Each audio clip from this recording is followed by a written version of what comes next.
If the question is if you can map your walk with the Apple Watch, then the answer is a resounding yes. Of course, it is entirely possible to do. Here is what you need to do before you go for your walk. Make sure you wear your Apple Watch at all times on your wrist. Open up the workout app. It's got the green icon with a moving person on it.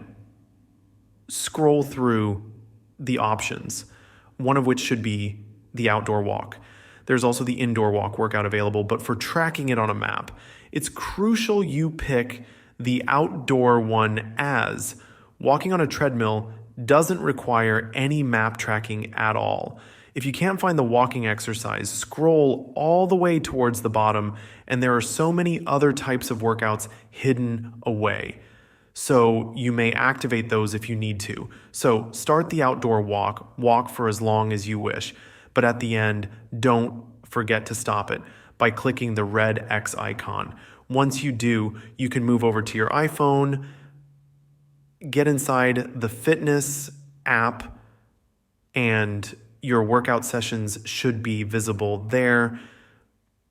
Tap on the outdoor walk that you just finished, and you'll be able to see the map there as well. Obviously, browse it, zoom in and out, do whatever you got to do, but that's essentially it. Hope you found this information helpful. If you did, make sure you hit the like button on this video, as it lets me know that you like this advice. Consider subscribing as well, because I publish a lot of videos like this one. Thanks for watching.